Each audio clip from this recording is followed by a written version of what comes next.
வணக்கம். இது உங்கள் விருப்பமான ஜீவா சினிமா. சூர்யா அவர்களுடைய அடுத்த படம் கருப்பு. சூர்யா அவர்களுக்கு தொடர்ச்சியா எதிர்பார்த்த வெற்றி வராம தோல்வி படங்களா இருந்தது. அது சூர்யா படம்னா ஒரு மினிமம் கேரண்டி இருக்கும்.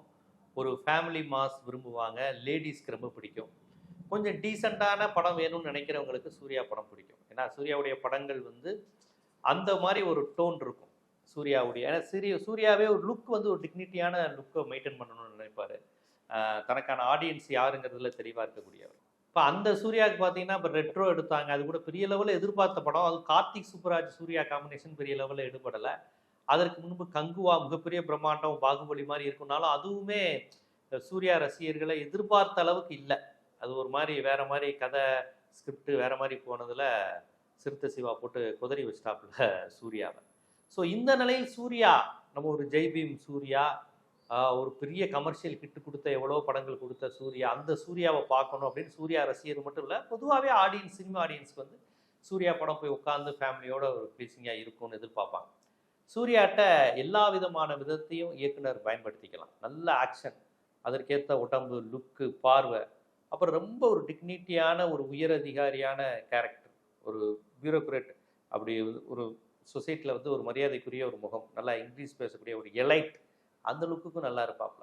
அப்படி தொடத்தறிய வேட்டியை தூக்கி கட்டிக்கிட்டு அப்படி கிராமத்தில் ஒரு பொள்ளாச்சி பக்கம், திண்டுக்கல் பக்கம், மதுரை பக்கம் நின்றுக்கிட்டு யாராது அப்படின்னு மீசையை முறுக்கிட்டு கேட்குற கேரக்டர்னாலும் கரெக்டாக இருக்கும். இந்த மாதிரி அமைகின்ற நடிகர்கள் ரொம்ப அபூர்வம். இந்த மாதிரி நடிகர்கள் தான் சினிமாவில் நிலைத்து நிற்பாங்க. பட்டிக்காட்டு வேஷம், elite character, action, rowdy, police, எல்லாத்துக்குமே அதற்கான ஹோம்ஒர்க்கை ரொம்ப சிறப்பாக செய்வார் சூர்யா. அந்த விதத்தில் தான் இப்போ நான் கருப்பு படத்தை பார்க்குறேன். ஏன்னா ஒரு திறமையான நடிகர் தொடர்ந்து நல்ல படங்கள் கிடைக்காதனால வாய்ப்பை இழக்கிறாரோ அப்படின்னு நான் நினச்சிருந்தேன். இப்போ கருப்புங்கிற படம் இயக்குனர் ஆர்ஜே பாலாஜி. அவர் ஒரு பெரிய இயக்குனர் கிடையாது. இருந்தாலும் சூர்யா அவரை நம்பி தன்னை ஒப்படைத்திருக்கிறார். இப்போ இந்த படத்தை பார்க்கும்போது ஒரு ஆர்ஜே பாலாஜி டச்சே இல்லாமல் இருக்குது. ஆர்ஜே பாலாஜிங்கிறது ஒரு பெரிய ஹீரோவை வைத்து இயக்குகிற கான்செப்ட் உடையவரான்னு நம்ம எல்லாருக்குமே சந்தேகம் வந்திருக்கும். பட் இதில் நல்ல ஒரு ஆக்ஷன் இதை இந்த டீசர்லேயே காமிக்கிறார். ஆக்ஷன் தெரிக்குதுன்னு சொல்லுவாங்கல்ல, ஸ்க்ரீனை தாண்டி எப்பா அப்படின்னு அதை காமிச்சிருக்கிறாங்க. ஆனால் ஆர்ஜே பாலாஜி படங்களில் பெரும்பாலும் இரட்டை அர்த்த வசனங்கள், ஆபாசங்கள், வன்முறைகள் இருக்காது அப்படின்னு நம்பலாம். வன்முறையும் ஆபாசமும் இரட்டை அர்த்த வசனங்களும் இல்லாத ஒரு மரியாதையான ஒரு ஆக்ஷன் படம் பார்த்தா எப்படி இருக்கும் அப்படிங்கிற அந்த லுக்கை இந்த கருப்பு படத்தினுடைய டீசரில் நான் உணர்றேன். ஏன்னா அதை பார்க்கும்போது அப்படிதான் எல்லாம் ஆக்ரோஷமாக இருக்கிறாரு, கெத்தாக இருக்கிறாரு. இன்னொரு பக்கம் அதை எனக்கு சூர்யாவை வக்கீல் ட்ரெஸ்ஸில் பார்த்தாலே எனக்கு இந்த ஜெய்பீம் படம் கான்செப்ட் தான் நான் வருது. சட்ட ரீதியாகவும் பேசுகிறாரு, வழக்கமான ஸ்டைல் இருக்குது, அவருடைய மேனரிசம் இருக்குது. இன்னொரு பக்கம் அப்படி காட்டுத்தனமாக இருக்கிற மாதிரி அப்படி கம்பீரமாக கிராமத்தில் மீசையை முறுக்கிக்கிட்டு நிற்கிறார். இதில் இந்த டீசரோட ஓப்பனிங்லேயே ஒரு டைலாக் வருது, எங்கள் சாமிங்கிறது கற்பூரம் காமிக்கிற அந்த பவ்யமான சாமி கிடையாது, அப்படிங்கிற கருப்பு அப்படின்னு காமிக்கிறார்.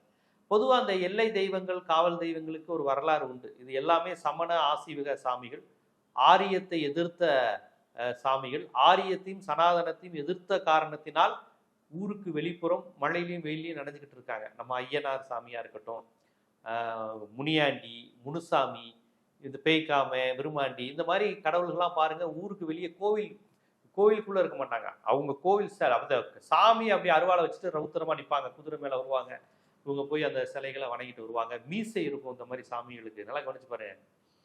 ஆரிய கடவுள்களுக்கு மீசெல்லாம் இருக்காது, மீசை முறுக்கிட்டு. இது மீசையோட நிற்கும், அருவாளோட நிற்கும், குதிரையோட நிற்கும், நல்லா கறி கஞ்சி கேட்கும், கறி வெட்டி சாப்பிடுவாங்க. படையல் கேட்டால் எங்கள் ஐயனாருக்கு தான் பிடிக்கும் அப்படின்னுங்கிற மாதிரி இது ஒரு தனி வாழ்வியல். இவங்க சொல்லக்கூடிய ஆன்மீகத்தில் அது வராது, இந்து மதத்துக்குள்ளே வராது, இவா தொடக்கூடாது அவா தொடக்கூடாதுங்கிற அந்த தீட்டில் வராது. இது எல்லாரையும் அரவணைக்கிறது.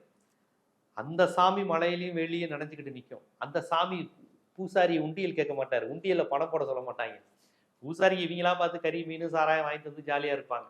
அதுக்கு அந்த சாமிங்கிறது குடும்பத்தில் ஒருவர் மாதிரி ஒரு அபாரமான சக்தி படைத்தவங்கிற மாதிரி காமிக்க மாட்டாங்க. நம்ம குடும்பத்தில் உள்ள எங்கள் தாத்தா, எங்கள் சீயா, எங்கள் முப்பாட்டன்ட்ட வேண்டுங்கிற மாதிரி அந்த கான்செப்ட் உடைய கடவுள்கள் தான் கருப்பு சாமி, இதெல்லாம் அந்த மாதிரியான நம்பிக்கைகள் கொண்ட இது.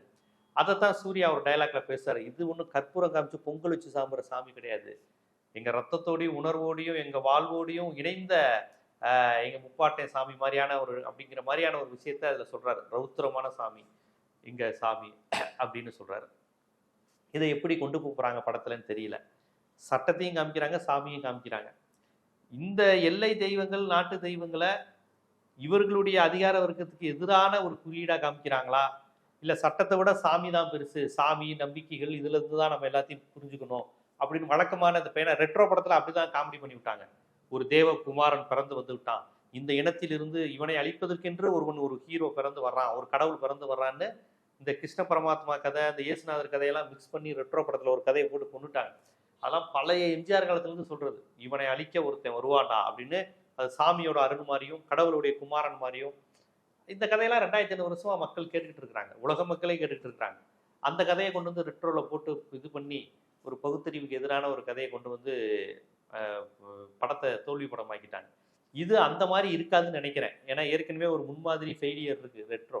அதனால இதுலயும் கருப்போட பிள்ளைவன் கருப்பு தான் அப்படின்னு அந்த மாதிரி பேசியிருக்காங்க நிறைய படங்களை. ராஜ்கிரண் படங்கள்லாம் அப்படி கடைசியில் சாமி மாதிரியே காமிக்கிறது, சாமி மாதிரியே 5 கை வர்றது, இதெல்லாம் நிறைய ஹீரோஸ் பண்ணிட்டாங்க. தங்களை கடவுளா நினைத்துக் கொள்வது ஹீரோக்களுக்கு வந்து ரொம்ப பிடிச்சமான விஷயம். அது ரஜினி, கமல் எல்லோருமே, பிரபு, சத்யராஜ், விஜயகாந்த், விஜய், அஜித், சூர்யா வரையும் எல்லாருக்குமே அந்த ஆசை இருக்கு, தங்களை கடவுள் மாதிரி காமிச்சுக்கிறோம். இந்த படத்துல அதை எந்த அளவோட எந்த லிமிட்டோட கரெக்டாக காமிச்சிருக்கிறாங்கன்றது. ஏன்னா இன்னைக்கு 2K கிட்ஸ்லாம் படம் பார்க்குறான், டக்குன்னு என்ன கிரிஞ்சா இருக்குன்றவாங்க. அதனால நீங்க ஹீரோயிசத்தையே நீங்க பார்த்து செய்யணும். ஏன்னா ரஜினி படம் கிடையாது, ரஜினி படம் எப்படி இருந்தாலும் ஏற்றுக்குவான். ரஜினி வேற, அந்த காலகட்டத்துல இருந்து அது ஒரு வேற லெவல் வந்தது. அந்த ரஜினி படமே இப்ப இந்த காலகட்டத்துக்கு ஏற்றாப்புல அப்டேட் ஆகி தான் வருது. அதனால இந்த கருப்பு, சாமி, கடவுள், சம்பிரதாயம், எங்க நம்பிக்கைகள் அப்படின்ட்டு சட்டத்தை விட, கோவிலை விட, இந்தியன் கான்ஸ்டியூஷனோட சாமி தான் பெருசுன்னு காந்தாரா ஸ்டைல் எடுத்திருந்தாங்கன்னா தமிழ்நாட்டில் அது எடுபடாது. அது பகுத்தறிவுக்கு எதிரான ஒன்று இல்ல. ஒரு ஒரு அதிகார வர்க்கத்துக்கு எதிரா, ஒரு தப்பானவனுக்கு எதிரா எங்க எல்லை தெய்வம், எங்க கருப்பு, அதோட ஆசீர்வாதத்தோட நாங்க போராடுறோம், அந்த மாதிரியான கான்செப்ட் எடுத்திருக்காங்களான்னு தெரியல. என்னதான் இருந்தாலும் உன் கற்பூரம் காட்டி இப்ப பொங்கல் வைக்கிற சாமி மாதிரி இல்லைங்கிற இந்த டயலாக் வந்து ஒரு ஒரு நல்ல டயலாக். அது ஒரு மக்களுக்கான அரசியலை பேசுகிற ஒரு டயலாக்கா நான் பார்க்குறேன். கடவுள் நம்பிக்கை வலியுறுத்தினாலும் அதில் ஒரு எளிய மக்களுக்கான அரசியலை பேசுகிற டயலாக் இருக்குன்னு அதை நம்ம வாழ்த்தலாம். ஆனால் அதை எப்படி கொண்டு போகிறாங்க அப்படின்னு தெரியல. அப்புறம் கருப்புங்கிற பேர் வந்து நல்ல விஷயம். இன்னைக்கு கருப்புங்கிறத ஒரு ஹீரோயிசமாக கொண்டு வர்றது. கருப்புடா, எங்கள் நிறம் கருப்பு, எங்கள் மண்ணு கருப்பு, எங்கள் மூதாதையர், எங்கள் சாமி எல்லாமே கருப்பு தாண்டா அப்படின்னு சொல்ல வேண்டிய ஒரு அரசியலும் இன்னைக்கு ஏற்பட்டிருக்கக்கூடிய நிலையில் கருப்பு அப்படின்னு சொல்லி தமிழ் உணர்வாளர் சூர்யா வந்து படம் எடுப்பது, அந்த டைட்டில் வச்சிருப்பது எல்லாம் சரி. இயக்குனர் ஆர்ஜே பாலாஜி இவ்வளவு கான்சியஸ், இவ்வளவு உணர்வோட உடையவரான்னு தெரியல. ஏன்னா அவர் கொஞ்சம் அந்த அண்ணா சாரே அந்த மாதிரியான அந்த வெறுமனே இந்த ஊழல் எதிர்ப்பு, அந்த மாதிரி அந்த சங்கர் மாதிரி பாலிடிக்ஸ் பண்ணக்கூடிய ஒரு கான்செப்ட் உடையவர் தான் நான் நினச்சிக்கிட்டு இருக்கேன். இந்த படத்தின் மூலமாக எப்படி ஒரு கான்செப்ட், சரியான கான்செப்ட் ஒரு தமிழ்நாடு சினிமா எடுக்கிற மாதிரி மாறி இருக்கிறாரா, சூர்யா மாதிரி ஒரு ஹீரோ வச்சு ஆக்ஷன் ஹீரோ எடுக்கிற அளவுக்கு சரியான கமர்ஷியல் படத்தை எடுத்திருக்காரான்னு தெரியல. ஆனால் டீசர் பார்க்கும்போது நல்ல விறுவிறுப்பாக இருக்கு, நல்ல விறுவிறுப்பாக சுறுசுறுப்பாக இருக்கு. சூர்யா பாவம் தொடர்ச்சியாக பெரிய இயக்குநர்களால் நம்பி ஏமாந்துருக்கிறாரு. அந்த விதத்தில் ஆர்ஜே பாலாஜி கைவிட மாட்டார்னு நினைப்போம். கருப்பு படம் எப்படி வருதுங்கிறத பொறுத்து வந்து பார்க்கணும். எப்படி இருந்தாலும் டீசர் மூலமாக கருப்பை பார்க்கலாம். ஒரு ஓப்பனிங் டேக்கு வந்து இந்த டீசரை பார்த்தவங்க கருப்பு ஓப்பனிங் டேக்கு ஓப்பனிங் ஷோ புக் பண்ணிடுவான். அது மட்டும் உறுதி. போயிடணும்டா, கன்ஃபார்மாக போயிடணும்டா, கருப்புக்கு பட்டம் தரமாக இருக்குன்னு டீசரில் வந்து ஒரு டெம்ட் ஆகுது. ஒரு பக்கம் கோர்ட்டு, ஒரு பக்கம் கருப்புசாமி கோயில், இன்னொரு பக்கம் கருப்பு சட்டை போட்டு சூர்யா அப்படி நிற்கிறாரு. இதுலேயும் ரஜினி ஸ்டைல் பேசுகிறாரு, எனக்கு இன்னொரு பேர் இருக்குது அப்படின்னு வழக்கம் போல ரஜினியை பாதிப்பு இல்லாமல் எந்த நடிகரும் இல்லை. சூர்யா அடிக்கடி தன்னை கமல் ரசிகர்னு சொல்லிக்கிட்டாலுமே அவர்கிட்டையும் ரஜினி பாதிப்பு வந்து நிறையா இருக்குது. அதனால் அவர் எனக்கு இன்னொரு பேர் இருக்குங்கிறாரு. இந்த வாட்டர்மெலன் ஸ்டார் பண்ணுற மாதிரி பண்ணுறாரு. ஆக்சுவலி சூர்யா பண்ணது தான் வாட்டர்மெலன் ஸ்டார் பண்ணார். இப்போ எல்லாருக்கும் அந்த சீனை பார்த்தாலே வாட்டர்மெலன் ஸ்டார் அது திவாகரா அவர் பேர் தான் நினைவுக்கு வருது. அது ஆர்ஜே பாலாஜி எடுக்கிறதுனால இந்த மாதிரி குறும்பெல்லாம் நிறைய சேர்த்துருப்பாரு. இந்த ஏன்னா அவர் அந்த மாதிரியான கான்செப்ட்லேருந்து வந்தவருங்கனால இந்த ஆர்ஜே பாலாஜி வந்து இந்த வாட்டர்மெலன் ஸ்டாரெல்லாம் கலாய்க்கிற மாதிரி 2-3 ஸ்கிரிப்ட், டைலாக், சீன்லாம் வச்சுருப்பாரு. நம்ம பார்ப்போம். ஒரு கலவையாக படம், commercial, family, sentiment, action, comedy இந்த லெவலில் ஒரு காம்போவாக கொடுத்தா நல்லது தான். ஏன்னா ஒரு நல்ல கமர்ஷியல் படம் பார்த்து ரொம்ப நாள் ஆச்சுங்க. எல்லா படமும் நம்மளை ஏமாத்துது. பெரிய பெரிய நடிகர்கள்னு நினச்ச கமலஹாசன் படமே தொடர்ச்சியாக ஃபெயிலியர் ஆகுது. நமக்கு நம்புகிற மாதிரியே இல்லை. இவர் படம் அப்படின்னு நம்பி போனால் ஏமாற்றிடுறாங்க. இந்த டைரக்டர் நல்லா எடுப்பாரு நம்பி போனால் ஏமாற்றிடுறாங்க. அதனால் ரசிகர்கள் ரொம்ப ஏமாந்து போயிருக்கிறாங்க. இந்த நிலையில் சூர்யா மீண்டும் பழைய சூர்யாவா, ஒரு ஆக்ஷன் சூர்யாவா, ஒரு ஃபேமிலி சென்டிமெண்ட் சூர்யாவா, இந்த படத்துல வருவார் அப்படிங்கிற நம்பிக்கையை இந்த டீசர் தருது. பார்ப்போம். நம்பிக்கையை ஏமாற்ற மாட்டார்கள், நம்பிக்கையை பொய்க்க செய்ய மாட்டார் ஆர்ஜே பாலாஜி அப்படின்னு நம்ம நம்பலாம். பார்ப்போம். படம் வந்ததுக்கப்புறம் நம்ம வழக்கமாக நம்மளுடைய விமர்சனத்தை பண்ணுவோம். இது போன்ற பல்வேறு சினிமா விமர்சனங்கள், சினிமா குறித்த பார்வைகள், சினிமாவை எப்படி அணுக வேண்டுங்கிற பல்வேறு விதமான கோணங்கள் குறித்து உங்களுக்கு நுட்பமான புள்ளிகளுடன் தொடர்ந்து செய்திகள் வரணும்னா நம்ம ஜீவா சினிமா சேனலை சப்ஸ்கிரைப் பண்ணுங்க. ஆதரவு தான். நன்றி.